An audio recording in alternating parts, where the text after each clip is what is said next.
stock market weekly chart review for the week of September 26th through September 30th. Over here at Yahoo Finance, I pulled up the S&P 500 and I went under holdings, and Yahoo Finance is showing us the weighting of different sectors that make up the S&P 500.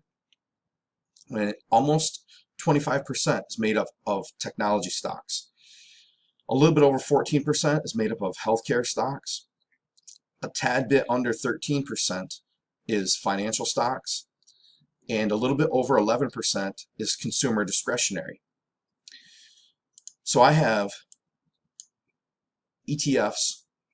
XLK is technology, XLV is healthcare, XLY is consumer discretionary, XLF is healthcare, and I also have XLRE real estate in here because of some issue with Fidelity website in the past, and thus I just left it.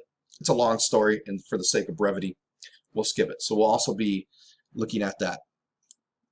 The reason why this is important is that we're going to use S&P 500 as a proxy for the overall stock market. And whatever the overall stock market's doing has a big impact in an individual stock that's in the stock market. There's a saying that a rising tide raises all ships and a lowering tide lowers all ships. And that's going to be true. So having a better idea of what the overall stock market's doing, and we can use the S&P 500 as an overall proxy. If you want to get even more detailed, you could probably look at the S&P 500. You could probably look at the NASDAQ and maybe the Russell. But whatever, do whatever you want. But we're gonna keep things somewhat simple here. Look at the S&P 500. This right here is called the Pro 2 chart. It measures money flow. So even though these are daily candles, these are not red and green based on open and close of the candle. This is red and green or yellow based on money flowing into or out of a particular equity. And it kind of has a high gauge. So if it turns green, there's a lot of money flowing in. If it turns red, there's a lot of money flowing out. This is a weekly stochastic.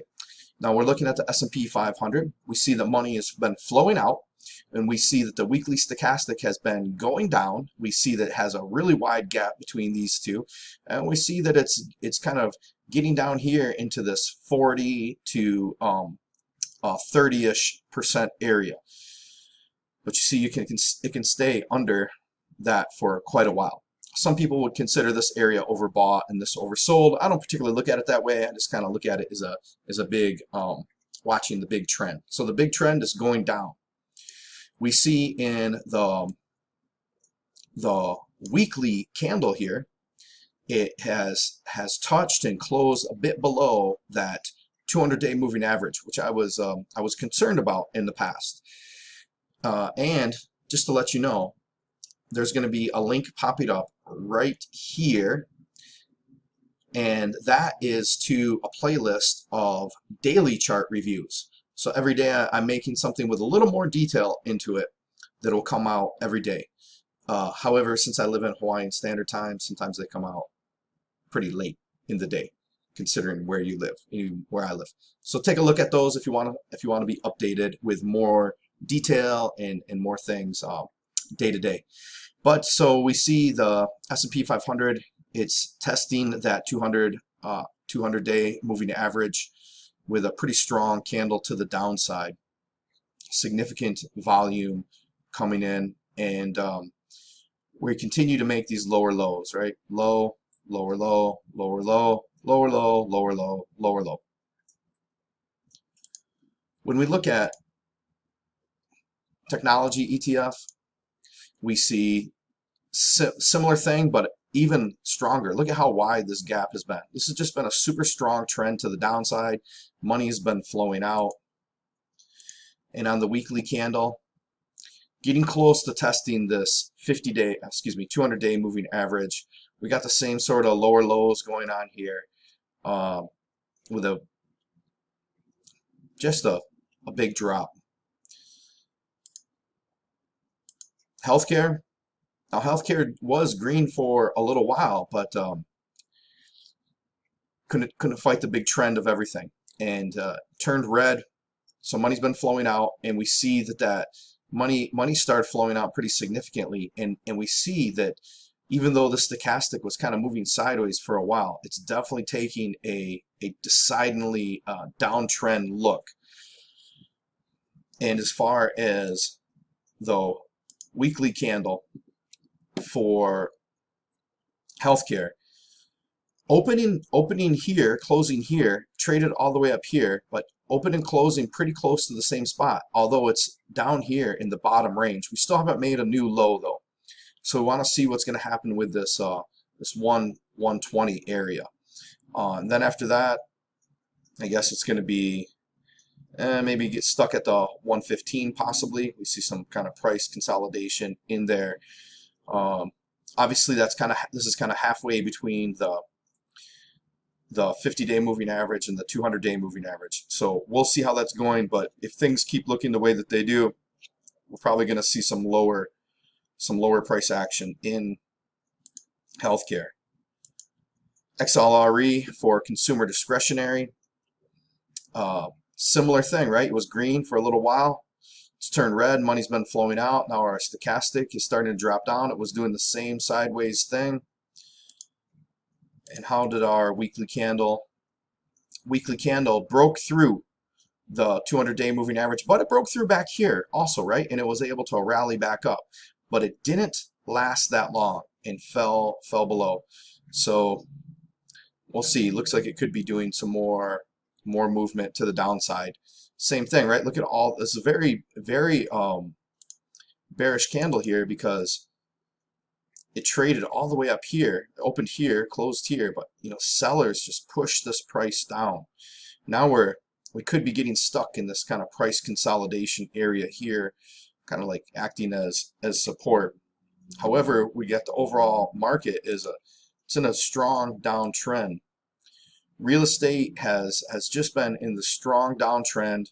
You can see we're past that 32, that red line, this red line right there, 32% line, and it still just seems to be moving down. It looks like it's going to have a strong push down to zero, and even though it can't go into negative numbers, it's probably what it's looking like, with money just flowing out.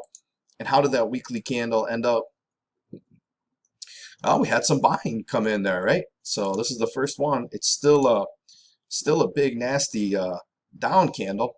Well, nasty relative if you want it to go up, but still a big down candle. But we had some buying press these prices up to here, right? So opened here, closed here, traded all the way down here, but it's below the 200-day moving average. Maybe it's going to find, let's go over to the left.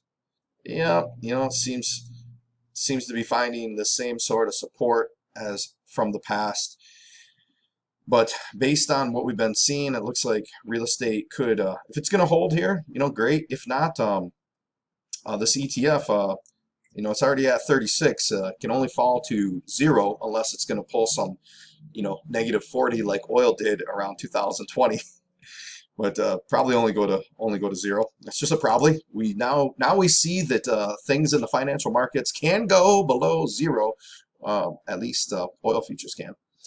And financials, woohoo, looking like the same thing, right? We got that same sideways stochastic for a little while. Money started flowing in. Only triggered green for 3 days, and then 4th day, boom, money's flowing out. That stochastic has just gotten really wide, really quick, and looking negative on that trend. How did the candle end up closing? Hey, come on, Tastyworks. We don't have all day to be waiting for data. We want to see some. Oh boy. All right, so financial sector closed below its 200-day moving average. 200-day moving average being this $30.77, and it closed at $30.36. Last time we see it just touched, right? Just touched this 200-day moving average, got around to it, got touched, went back up.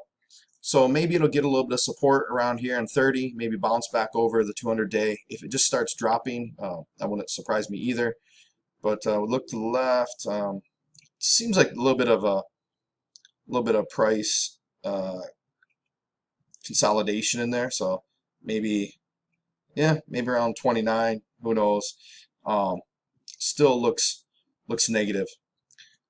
So what is the forecast? What is the prediction for SPY for the next coming week?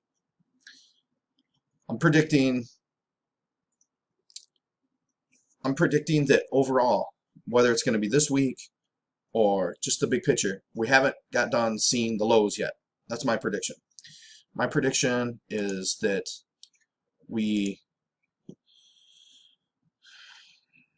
so this is right, the weekly chart looking at 10 years. Let's see if we can even change it to monthly. And will it give us any more? Okay, so we're looking, each candle is representing 1 month, and we're looking at about 20 years of data here. So here's where we are. Right, we're kind of getting a little bit of support here. I think it's possible that that before this bear market is done, that I think we could probably be see at least some trading around the 320 area. And the reason why is that it's just been a strong downtrend everywhere. We started moving down basically around the beginning of this year, and when we're into the 10th month, so it's been 10 months of a down market. You can see this candle coming up here, right? This so down, we got a green candle, but look at this candle, right? It just opened kind of a little bit higher than it closed on that month and just dropped down, right? Look at that green candle. It was just doji-ish, drop down. Had some buying come in, couldn't maintain anything, drop down. So we have a really strong trend. We might get here into this area and get some support resistance type of area, but I think with this sort of trend, I think that it's possible. I don't necessarily know when, but I think that we could come down here and test somewhere in these close to or in the 320 area. Now that is if the Federal Reserve doesn't start doing some sort of quantitative easing, or something that they say is a quantitative easing but looks like a duck and quacks like a duck even though they claim it's not a duck. I think that unless the Federal Reserve and the President's Working Council on the Markets, aka the plunger team, unless they're in there doing stuff, I think we might see some lower numbers. So it's just that little caveat that maybe something will change in the whole political type of people, and maybe they'll start tweaking some stuff to make things go to the upside. With that withstanding, I think we're going to see more to the downside. But you know what the last thing I got for you is, go to ihavesuccess.com. I'm going to send you stuff daily. You can download any of these. I'm working on some other new things that will help you for free. This one is really good, Cash Secured Put Stock Selection Guide. 3 stocks that I sell cash secured put options on, why I like them, which is basically this sort of framework. You can get a stock option Greeks cheat sheet. This is really just a quick reference. And someone says some sort of Greek thing with 1 sentence, you can be like, okay, that's what that is. You might not totally understand how to use them, but sometimes the beginning of implementable skill is understanding in theory. Sometimes, right? Not all the time, but sometimes. And my favorite, 3 underused tactics to transform your financial results. I will make one guarantee to you. If you implement the 3rd tactic in the 3 underused tactics to transform your financial results, your life will absolutely change. If you implement it and you continue to implement it. The thing that I can't guarantee, and the thing that is the big question, is if you are able to implement it. I don't know. I've been able to implement it myself. That's how I know for a fact it'll change your life. But because I've implemented it myself, I know for a fact it's not easy. Not everybody's going to going to be able to make it.